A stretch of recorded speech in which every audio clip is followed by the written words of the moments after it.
Hello everybody and welcome back to another visual pattern challenge.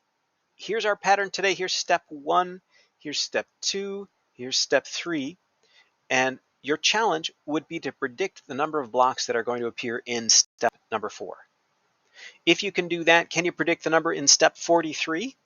And can you write an equation that could be used to predict the number of blocks in any step at all? That's the challenge. If you'd like to accept it, pause the video and give it a shot. All right, so when I first looked at this pattern, nothing clicked for me. And maybe you're looking at this and something is clicking for you, and if that's the case, great. But nothing really made a lot of sense. I saw an L and then a slightly bigger L with part of it filled in, and then a slightly bigger L with part of it filled in again. And I thought, I don't really know what kind of a pattern this is.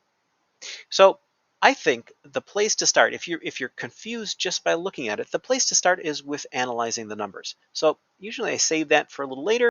Today, I'm going to try it right away and see what we're dealing with. And then I might know what to look for here. So I'm going to make a chart with the step number and the number of blocks in each step. And in step 1, we've got 4 blocks. In step 2, 4, 5, 6, 7. In step 3, that's 5, 6, 7, 8, 9, 10, 11, 12. Okay, and I haven't even predicted step 4 yet, so let's just analyze what we've got here. So 4 goes up to 7, 7 minus 4 is 3, 12 minus 7 is 5. So it's not a constant in the differences, so I know it's not linear, and actually the fact that the differences differ by 2 makes me wonder if this is going to be a quadratic. I can't really verify that until I get step 4 here, but if I'm thinking quadratic, now I'm thinking about squares. So if I look in step 2, here's a 2 by 2 square. And in step 3, here's a 3 by 3 square. In step 1, a 1 by 1 square would just be like that.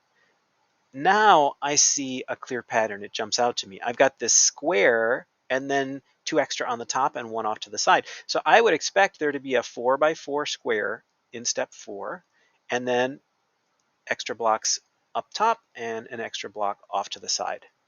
So that's what I'm expecting for step 4. How many would that be? 16, 17, 18, 19. So that would be 19 in step 4. And I'm going to put that down as our prediction for step 4. Let's go ahead and take the difference here too. 19 minus 12 is 7. That's what I expected. Now we'll take the difference of the differences. 5 minus 3 is 2. 7 minus 5 is 2.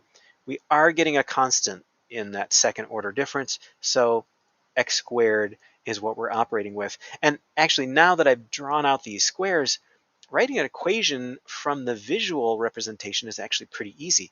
This in the red is the step number squared, and then there's always 3 left over. So I think the equation is simply x squared plus 3. So here in step 1, it would be 1 squared plus 3. That would be 4. Here would be 2 squared plus 3, and that would be 7. Here it'd be 3 squared plus 3. So 9 plus 3 would be 12. That's what we've got. Yeah, this seems to be working out. So our equation, x squared plus 3. And now calculating the number in step 43 is not too hard. We plug in 43 for x. So y equals 43 squared plus 3. And 43 squared is 1849. And plus 3 would be 1852. So 1,852 blocks in step 43. Well, I'm curious how that went for you. Did you see a pattern right away like I didn't? Did it lead you to an equation? Let me know. Thanks, everybody.